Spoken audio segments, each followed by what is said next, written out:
Om Shri Ganeshaya Namah. Om Shri Saraswati Namah. Om Shri Gurubhyo Namah. Om Saravana Bhavaya Namah.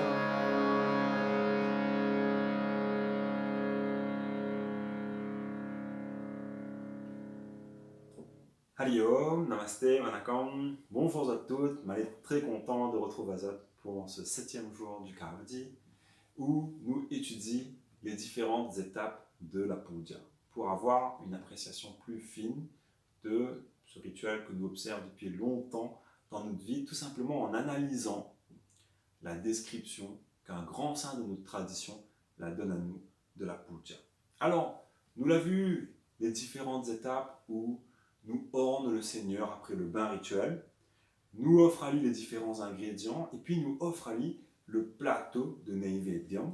Et maintenant, ce plateau-là, ce repas divin, est décrit. Tout ça qui est décrit là-dedans, il décrit aussi simplement une nourriture pure et sattvique. Alors ça, c'est aussi un rappel pour nous de comment nous-mêmes, nous devons consommer la nourriture, pour que la nourriture, il fait honneur au Seigneur qui habite dans notre cœur. Alors, on l'a décrit donc, et nous l'avons pris un petit peu de temps pour expliquer la symbolique du ghee, donc, c'est-à-dire du beurre clarifié. Les autres éléments que les ramener, ben, c'est des aliments donc, à la fois extrêmement nutritifs et en même temps très, très bons d'un point de vue gustatif à apprécier. Donc là, Shankaracharya le décrit payasam. Le payasam, donc là, donne à nous le mot que nous entendons dans le temps parfois, donc le paillasson, donc que l'est tout simplement le manger de lait. Alors nous offre au Seigneur donc ce symbole aussi de la douceur, que l'est une qualité que n'est pas toujours évident de cultiver dans notre existence, mais que l'est très important dans notre cheminement spirituel, la douceur. Payasam et ensuite Bhaksham Panchavidam, les 5 types d'aliments. Tout comme nous l'avons vu, les 5 éléments que les décrits à travers les ingrédients, la 5 types d'aliments. Tout ça pour référer au fait que nous offre au Seigneur toutes nos expériences à travers l'offrande de la nourriture.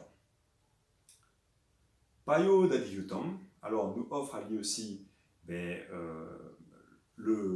yaourt et Rambha Palam Paranakam. Nous offre à lui les fruits donc, très doux de la nature. Ici, le fruit que les décrit, c'est Rambha Palam, c'est-à-dire les bananes, et Paranakam. Le Paranakam, c'est la boisson digestive qu'en Inde, il prend après le repas. Alors, boisson que les non-alcoolisés, une boisson donc à base de pain de sucre et de gingembre.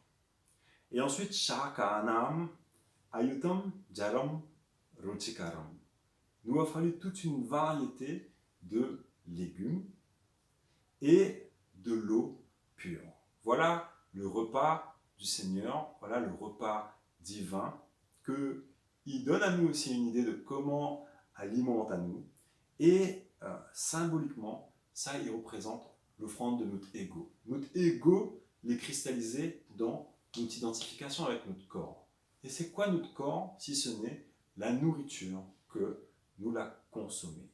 Donc dans ça que nous offre au Seigneur, nous rappelle à nous aussi quoi nous doit consommer pour honorer notre divinité intérieure. Alors, maintenant, on passe à une très belle étape de la puja que l'est le Mangalanirajanam, où nous va offrir le Karpuram. Le Karpuram, c'est le camphre. Donc là, quand nous l'a déjà offert le repas au Seigneur, on va faire ce qu'on appelle le Arati en hindi et Mangalanirajanam en sanskrit, c'est-à-dire nous va montrer donc les différentes flammes et en particulier donc le feu que nous obtient par la combustion du camphre.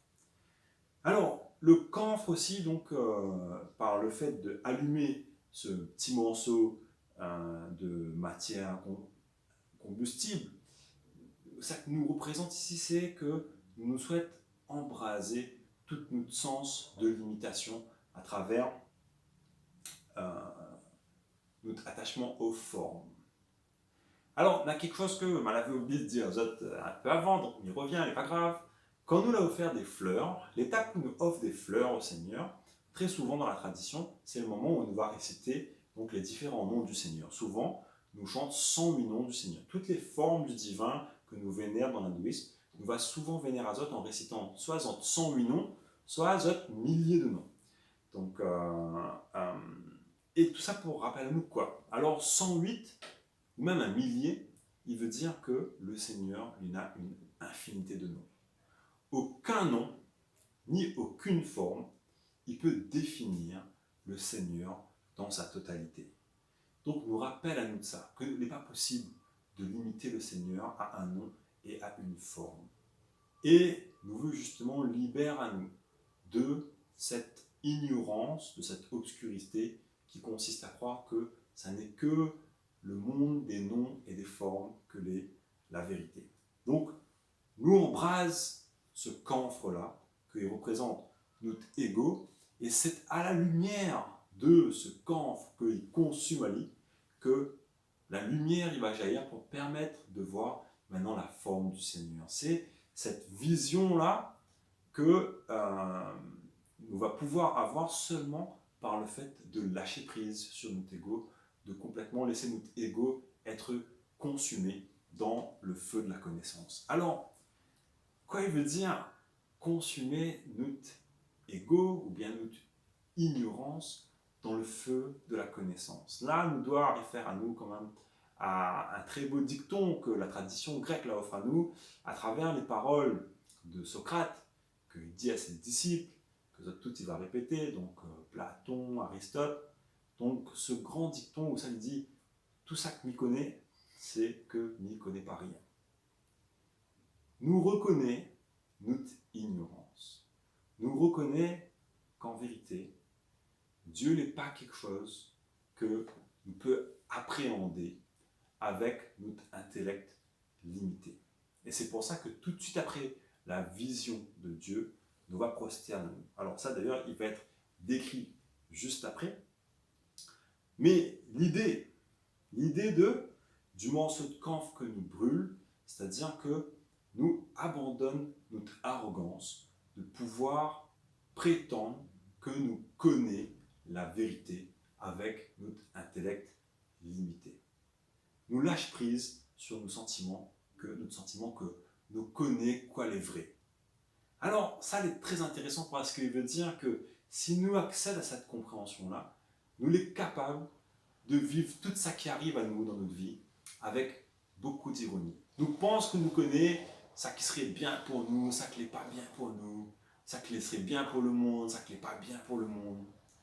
Et ça, cette tendance à arroger à nous la connaissance du bien et du mal, eh bien, c'est aussi une forme d'arrogance. Et en brûlant le camphre, eh bien, nous lâchons prise là-dessus.